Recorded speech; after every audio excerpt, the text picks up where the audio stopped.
Students, learner, friends. आज का हमारा टॉपिक जो है हमारे चैनल जाफर बायोलॉजी पे वह फर्मेंटेशन का टॉपिक है। क्योंकि हमने प्रीवियसली इसको शुरू किया था, एनारोबिक रेस्पिरेशन की बात की थी, उस पर बात करने जा रहे हैं। और इस टॉपिक पर अगर हम बात करते हैं तो मजीद फर्मेंटेशन के हवाले से बात करते हैं, बायोटेक्नोलॉजिकल वे से बात करते हैं। तो जिन लोगों ने मेरा चैनल सब्सक्राइब नहीं किया उसको सब्सक्राइब करें, बेल आइकन को जरूर प्रेस करें। हम चलते हैं आगे। जनाब, फर्मेंटेशन की हमने बात की थी एनारोबिक रेस्पिरेशन में, तो हमने ये कहा था कि फर्मेंटेशन जो है वो क्या है, एनारोबिक रेस्पिरेशन है। और इस एनारोबिक रेस्पिरेशन में हमने कहा कि ऑक्सीजन की ये गैर मौजूदगी में जो है वो इस्तेमाल होती है, जनाब करवाई जाती है, सेल के अंदर वकूफ पजीर होती है। इसके अंदर क्या होता है जनाब, इसके अंदर ग्लूकोज जो है उसको हम लेते हैं, और ग्लूकोज क्या है C6H12O6 है, इसको सेल के अंदर लेके जाते हैं। और कुछ तरीकाकार के तहत जो कि मतलब हम पिछले प्रीवियस लेक्चर में पढ़ा चुके हुए हैं, इसमें क्या होता है, ये 6 कार्बन जो कंपाउंड है वो 2 जो है वो 3 कार्बन कंपाउंड में बदल जाता है। एक हेक्सोज मोनोऑक्साइड सैकराइड जो है कार्बोहाइड्रेट जो है वो 2-3 कार्बन वाले कंपाउंड में बदल जाता है, जिनका नाम क्या है, पायरोविक एसिड है। जिनका नाम क्या है जनाब, पायरोविक एसिड है या पायरुवेट है। अब ये पायरुविक एसिड या पायरुवेट में बदलता है, जो कि 3 कार्बन रखने वाला कंपाउंड है, जो कि ग्लूकोज के बाद ग्लूकोज के टूटने से ये बदलता है 2-3 कार्बन वाले में। और इसको ये जो है उसको क्या कहते हैं, ग्लाइकोलाइसिस कहते हैं। ग्लाइकोलाइसिस कहते हैं, ग्लूकोज की ब्रेकडाउन कहते हैं।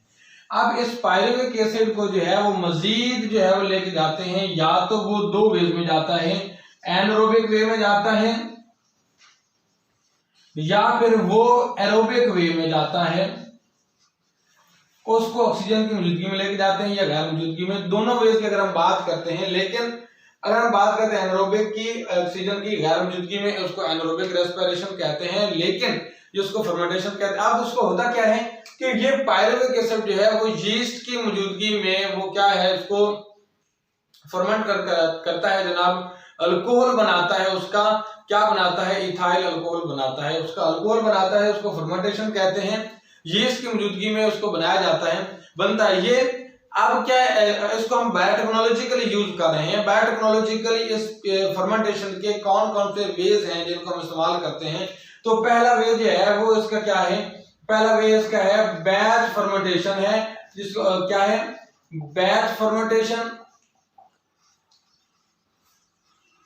कौन सा वे है जनाब, बैच फर्मेंटेशन है। दूसरा इसका वे क्या है जनाब, फेड बेच फर्मेंटेशन है, यह दूसरा तरीका है। और तीसरा क्या है इसका, कंटिन्यूअस जो है वो मेथड है। अब हम बात कर रहे हैं, पहले बात इसकी करते हैं, क्योंकि ग्लूकोज पायरुविक एसिड से बदला, पायरुविक एसिड में बदला। पायरुविक एसिड जो है वो 3 कार्बन कंपाउंड था, और इस 3 कार्बन कंपाउंड को यीस्ट की मौजूदगी में इसको इस्तेमाल किया गया, या इसको माइक्रोब्स की मौजूदगी में इस्तेमाल किया गया, और इसको कन्वर्ट किया जाता है किसके अंदर, अल्कोहल में कन्वर्ट किया जाता है। इससे इथाइल अल्कोहल बनाया जाता है। अब अगर हमने इसे इस्तेमाल करना है तो हमें कुछ जो है वो इक्विपमेंट चाहिए, कुछ हमें साजो सामान चाहिए। तो वो साजो सामान जिसमें फर्मेंटेशन करवाई जाती है उसे फर्मेंटर बोला जाता है। अब हम उसको क्या करेंगे, पहले हमने फर्मेंटर लेंगे। ये जनाब हमने एक फर्मेंटर ले लिया, ठीक है, इसको हमने ले लिया। इसको फर्मेंटर को लेने के बाद इसके अंदर हम मखसूस मिकदार में ग्लूकोज को डालेंगे, जो कि हम इस्तेमाल करना चाहते हैं, जिसको हम फर्मेंटेशन के प्रोसेस से गुजारना चाहते हैं। ये हमने इसके अंदर क्या डाल दिया, इसको सबस्ट्रेट डाल दिया। क्या डाल दिया जनाब, इसके अंदर सबस्ट्रेट डाला है, और इसको ग्लूकोज जो है वो इस्तेमाल कर रहे हैं। ग्लूकोज को हमने इस्तेमाल किया सबस्ट्रेट के तौर पे। अब इस सबस्ट्रेट को मैं फर्ज किया मेंशन कर देता हूँ, एस से मेंशन कर देता हूँ, ये हमने इस्तेमाल किया। लेकिन इसको इस प्रोसेस में ले जाने से पहले हम इसको स्टैंडर्डाइज करेंगे जनाब। इसको स्टैंडर्डाइज करने के लिए हम इसका पीएच, टेम्परेचर और बाकी जो है लाजमात जो है उनको पूरा करेंगे लैब के अंदर। पहले इसको जो है क्या करेंगे, स्टैंडर्डाइज करेंगे। जब हम इसको स्टैंडर्डाइज कर लेते हैं, देन इसको क्या करेंगे, देन इसको अगले प्रोसेस में लेके जाएंगे। और अगला प्रोसेस इसका क्या होगा जनाब, लार्ज स्केल पे, कि लार्ज स्केल पे इसको किस तरह इंप्लीमेंट कर रहे हैं। लार्ज स्केल पे क्या करना चाहिए हमें। अब हमने क्या लिया, ये एक फर्मेंटर है इसको, ठीक है, और उसके बाद वो बर्तन है, इसके अंदर हमने सबस्ट्रेट ले लिया। सबस्ट्रेट लेने के बाद इसके अंदर ये मैं यहाँ पे शो करता हूँ, ये रेड कलर से, कि यहाँ पे ये मैंने ये कुछ इसके अंदर माइक्रोब्स को डाल दिया जो कि एक बायोकल्चर है। ये क्या है, बायोकल्चर है, जिसको हमने डाल दिया सबस्ट्रेट के अंदर। अब इसको सबस्ट्रेट के अंदर डाल दिया, बायोकल्चर को भी डाल दिया, इन दोनों को उठा के हमने फर्मेंटर के अंदर डाला है। तो क्या है, इनको रिएक्शन करवाने के लिए अलाउ कर दिया है। ये अब रिएक्शन जो है वो करने जा रहे हैं, ठीक है। जैसे रिएक्शन करेंगे, अब इसके लिए जो है वो हमें एक मखसूस टाइम चाहिए, मतलब कि वो टाइम जो है वो टी हो सकता है। उस टाइम को हम जो मेंशन करते हैं कि वो टाइम क्या इसका है, वो टाइम टी है। इस टाइम टी के बाद हमने क्या देखा कि उसके अंदर हमने जो है वो फर्मेंटेशन के नतीजे में जो भी मुतलका प्रोडक्ट्स बनना थी वो हमने उसके अंदर क्या कर ली कि वो हमने प्रोडक्ट्स जो है वो तैयार कर ली। और वो प्रोडक्ट्स अगर बात की करते हैं, फर्ज किया कि वो एक अल्कोहल है, और क्या है, इथाइल अल्कोहल है। क्या है, इथाइल अल्कोहल है। हमने उस प्रोडक्ट्स को तैयार कर लिया, उसको हम पी से शो करते हैं। अब वो टाइम टी है, फर्ज किया उसके लिए जो है वो 4 डेज लग जाते हैं, 4 to 7 डेज लग जाते हैं फॉर एग्जांपल। तो ये हमने टाइम इस्तेमाल किया है इस प्रोसीजर को कंप्लीट करने के लिए। तो ये भी एक फर्मेंट एयर है, ये भी फर्मेंट एयर है। उसको इसी फर्मेंट एयर में हमने क्या किया, अब सबस्ट्रेट को डाला, फिर बायोकल्चर को डाला, उसको हमने मुतलका टाइम दिया। मुतलका टाइम देने के बाद हमने उसको देखा कि वो प्रोडक्ट्स में कन्वर्ट हो गया। अब प्रोडक्ट्स में कन्वर्ट हो गया तो इस प्रोडक्ट्स को हम निकाल लेंगे। ये एक सिंपल सा मेथड है, बहुत इजी सा मेथड है। इसके जरिए हम क्या करते हैं जनाब, उसकी कल्चरिंग करते हैं। और एक बड़ा सादा सा प्रिंसिपल है इसका, बैच कल्चर का। तो हमने इसकी बस किसकी बात कर रहे थे अभी, हमने किसकी बात की जनाब, वो कि बैच कल्चर फर्मेंटेशन की बात की। तो इसमें सिंपल, लेकिन यहाँ पे अगर हम बात करते हैं कि हम प्रोडक्ट्स इसको तैयार करेंगे तो इसके एडवांटेजेस क्या हो सकते हैं, इसके डिसएडवांटेजेस क्या हो सकते हैं। अगर हम उनकी बात करते हैं कि भाई हम बैच कल्चर जो यूज करें तो इसमें हम इसके एडवांटेजेस क्या हो सकते हैं इसके, या इसके डिसएडवांटेजेस क्या हो सकते हैं, उनकी अगर बात करते हैं कि वो हमें क्या नजर आते हैं जनाब, एडवांटेजेस क्या है, डिसएडवांटेजेस क्या है। तो पहली चीज तो ये है कि जनाब ये एडवांटेजेस की बात करते हैं तो बड़ा ही ये सस्ता सा काम है, इकोनॉमिकल है, ठीक है, इकोनॉमिकली है, और ये इजी टू रन है। दूसरा इसका क्या है कि ये इजी टू रन है जनाब, इसको इस्तेमाल आसानी से किया जा सकता है। और दूसरा जैसे कि डेवलपिंग कंट्रीज हैं, जैसे पाकिस्तान है या इंडिया है, ये जो सब कॉन्टिनेंट में पाए जाते हैं कंट्री है वो कंट्रीज, इनकी अगर बात करते हैं तो इनमें ये बहुत ज्यादा यूज होता है जनाब इसके अंदर। अब इसकी डिसएडवांटेजेस की अगर हम बात करते हैं, डिसएडवांटेजेस के क्या हो सकते हैं। डिसएडवांटेजेस में पहला डिसएडवांटेज क्या है कि हमने जो 2 लिए हैं फर्मेंटर लिए, एक फर्मेंटर के अंदर भी हमने जो है वो एक को लिया, उसके अंदर सबस्ट्रेट को डाला, फिर उसके अंदर जो प्रोडक्ट्स को तैयार कर दिया। ये तो हमने टोटल सबस्ट्रेट को अंदर डाल दिया, उसके टोटल बायोकल्चर को डाल दिया, और उससे हमने प्रोडक्ट्स को हासिल कर लिया। लेकिन जब ये खत्म होगा देन हम प्रोसीजर नया शुरू करेंगे। अब मतलब ये है कि अगर फर्ज किया अगर हम इसी में शुरू करना चाहते हैं, ये खत्म होगा तो फिर शुरू करेंगे।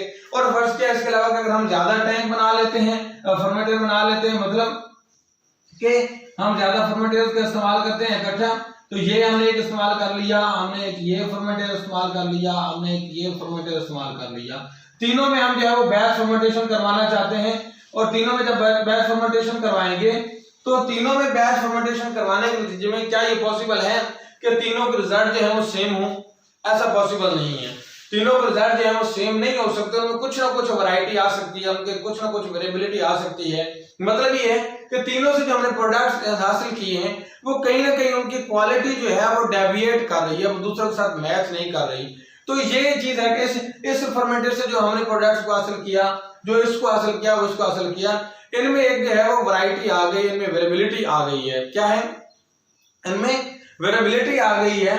और वो क्या, इसकी क्वालिटी इसकी क्वालिटी में थोड़ी वो मैचिंग जो है वो नहीं हो पाएगी, इनमें मैचिंग नहीं हो पाएगी, वेरिएबिलिटी आ जाएगी। तो ये इसका एक लॉस है। वो क्या है कि वो इसमें वेरिएबिलिटी आ सकती है जनाब प्रोडक्ट्स के अंदर, जो कि हमें इसका सामना करना पड़ सकता है। लेकिन इसका दूसरा डिसएडवांटेज क्या है? डाउन टाइम है। अब डाउन टाइम क्या होता है? अगर हम डाउन टाइम की बात करें तो डाउन टाइम क्या होता है जनाब कि देखिए अगर ये हमने एक फर्मेंटर को इस्तेमाल किया है, उसमें हम एक कल्चरिंग करवाने जा रहे हैं, फर्मेंटेशन करवाने जा रहे हैं, तो उसको फर्मेंटेशन करवाने से पहले उस बैच को हमें क्लियर करना पड़ेगा, तो उसको जो है वो साफ करना पड़ेगा, उसको बिल्कुल बेहतर अंदाज में साफ करके फिर उसको इस्तेमाल करना पड़ेगा। जब हम उसमें फर्मेंटेशन करवाएंगे, फर्मेंटेशन करवाने के बाद और फिर उसको साफ करना पड़ेगा।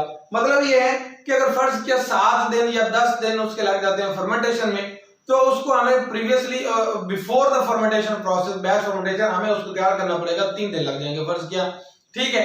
या फिर उसकी बात करते हैं कि फर्मेंटेशन करवाने के बाद उसको यूज करते हैं, तो फिर उसको कम से कम 2 से 3 दिन लग जाएंगे, वे 4 दिन लग जाएंगे। तो वो जो प्रोसीजर इस्तेमाल, जो टाइम इस्तेमाल हो रहा है, उस टाइम में हम नई फर्मेंटेशन जो है वो रिएक्शन करवा सकते थे, मगर हम नहीं करवा पाए रिएक्शन, क्योंकि हम उसको प्रीवियसली बिफोर द टाइम भी उसको सेट कर रहे हैं, आफ्टर द टाइम भी उसको टाइम जो है वो हमारा कंज्यूम हो रहा है, जो कि फर्मेंटेशन में नहीं आ रहा। उस टाइम में हम फर्मेंटेशन करवा सकते थे, मगर इस बैच फर्मेंटेशन प्रोसेस की वजह से हमने बिफोर भी टाइम कुछ इस्तेमाल कर लिया, फर्मेंटेशन नहीं हुई, उनको जो है वो बर्तन को जो है उसको साफ करने के लिए, फर्मेंटर को साफ करने के लिए, और बाद में भी जो है हमने इस्तेमाल किया ये टाइम। तो ये टाइम फर्ज किया, हम ये कहते हैं कि जनाब इसमें 7 डेज लग गए या 6 डेज लग गए, तो ये 6 to 7 डेज जो हमारे खर्च हुए हैं, इन 6 to 7 डेज में हमने फर्मेंटेशन नहीं करवाई है, बैच फर्मेंटेशन नहीं हुई है, मगर ये टाइम जो है जाया, उसमें रिएक्शन नहीं हो सका, इसको हम क्या कहते हैं, डाउन टाइम कहते हैं। तो ये डाउन टाइम इसमें हमारा खर्च हो जाता है। तो ये इसका जो है वो दूसरा बड़ा जो है वो लॉस है, मतलब डिसएडवांटेज है। तो इसके बाद अगर नेक्स्ट बात करेंगे जनाब किसकी, फेड बैच फर्मेंटेशन की। अगर आप लोगों को ये लेक्चर पसंद आए तो उसको लाइक और शेयर करना मत भूलिए। अल्लाह हाफ़िज़।